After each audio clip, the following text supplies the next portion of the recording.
No, John. Thanks for having me on. I think there's still some downside risk. We still have, obviously a lot of the demand was pulled forward because of they got through the pandemic. But the big thing investors should be looking for is year-over-year comparables. And if you look at what they did in Q1 of 2021, they grew 81% year-over-year, but it was still down below what they recorded in Q1 of 2019. I think that comparable is really important for investors to look at. And as we just mentioned, what's happening with consumers on the retail segment is going to be a really, really important thing for us to see in the numbers, because we're showing cracks in the consumer sentiment, especially for discretionary items. And we've seen Walmart and a lot of big box retailers talk about that in their earnings, and obviously Bookings did as well. That's something that, could be a headwind for the company. And as Christina just mentioned, big tech is also making a play in this area, and those giants are starting to gain traction. John, I still think there's some downside risk in this stock. Any risk, though, of a Pinterest-style surprise, right? Where their numbers were actually bad and the guide was bad, and yet people found a silver lining in that cloud and it popped. What would it take for people to get excited, even if you're right on the fundamentals? Yes, I think that, if I'm not mistaken, Pinterest had a little bit to do with some other activist investors and different things of that nature. But I think consumer strength showing on the retail segment, which is obviously their largest segment, showing strength in that year over year, showing strength in the margins, that would be, add confidence to investors that they're still going to do well throughout this time where we may go into some sort of recession or deeper recession, as some may call it. So I think that's the numbers that investors want to focus on. Okay.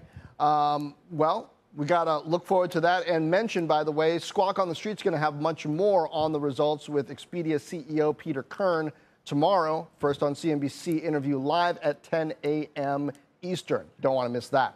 Next up is Block, that fintech player riding a 6-day winning streak, but nearly 70% off the highs as it's been dragged down with the broader tech wreck this year.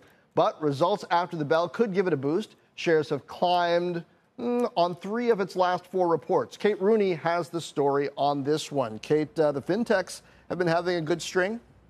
Yeah, a good month or so for the fintechs. There's a few different sides of the Block business, John, to focus on for earnings later today. First, you got the Cash App. That's the consumer banking app. It's a Venmo competitor, and it had been one of the higher growth areas during the pandemic. Venmo actually had a pretty good quarter with PayPal a couple days ago, so that's lifting expectations for Cash App. And then you've got the seller business, which saw more of a slowdown during COVID. There's actually been a reversal in recent quarters with that point of sale payment side of the business growing profits a lot faster than Cash App. So we'll see if that dynamic continues. Also pretty indexed to small business on that point of sale payment and e-commerce side.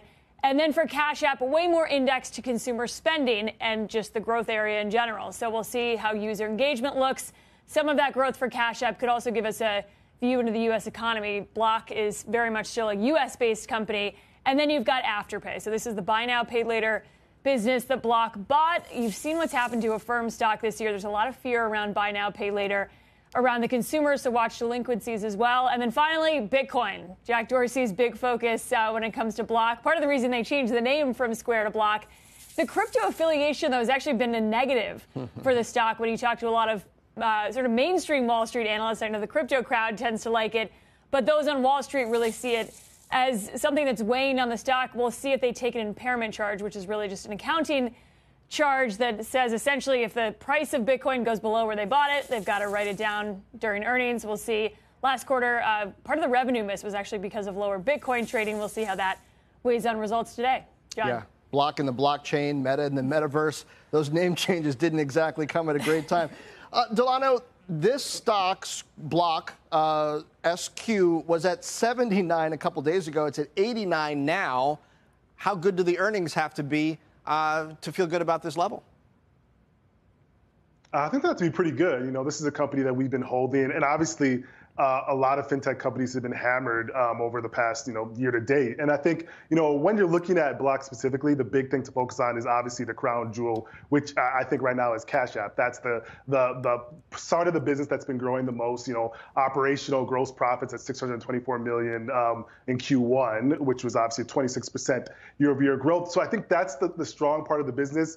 On the downside, which investors should be focusing on a little bit, is obviously, economic downturn. Are we going to see any effects on the consumer? Obviously, Afterpay acquisition still has to play out a little bit. But we're holding here, and I think, better valuation. There still could be downside risk evaluation, but better valuation than we were seeing, obviously, a while ago. So investors could be holding here. Delano, what happens to Cash App if the consumer slows down? Is it sort of protected in some way because of the nature of it and what the user base is, or does it take a big hit? So I think it has a little bit of insulation as opposed to Afterpay, right? A lot of their revenue, obviously on the Cash App side, is obviously from those services, those direct instant payments is the biggest portion there. So I think those continue if consumers have issues, especially in a cash crunch, right? I think they could still see strong margins and profits on that side of the business as opposed to their Afterpay side of the business. So I think that side of the business will hold up, and I think we'll see that in the numbers. All right, we'll take a look.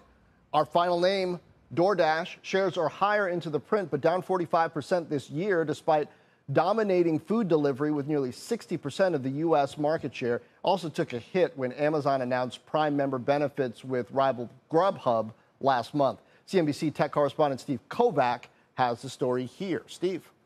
Yeah, John, a few things we're going to be watching with DoorDash earnings after the bell. First of all is that revenue growth and how it looks after those just this blockbuster performance during the pandemic, where it's growing just astronomically. So the comps are going to look really tough here. And not to mention, people are getting out and about and traveling more and actually going to restaurants instead of ordering from them over DoorDash. So that's one thing to watch.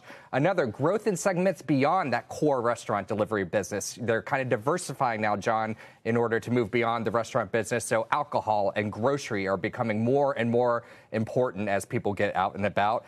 Also, MAUs, monthly active users, how many people are using the platform and how many people are paying the subscription service DashPass, which saves you a few bucks on every order. That's another important. Those are the most loyal DoorDash customers. And then finally, this is similar to what we heard from Uber earlier in the week. How are they managing driver demand? Uber talked a lot about how they're able to kind of convert those drivers over from being food delivery drivers into people drivers and moving people around. And they're expecting a lot more demand to increase into the fall. And it'll be curious to hear what DoorDash is seeing on their consumer side and delivery demand, John. Indeed. Delano, are people putting on their e.l.f. beauty makeup and then ordering in? Or are they going out? Is that going to affect DoorDash? Maybe they're putting on their makeup and going out and driving for DoorDash, and that's a good thing. Yeah, maybe.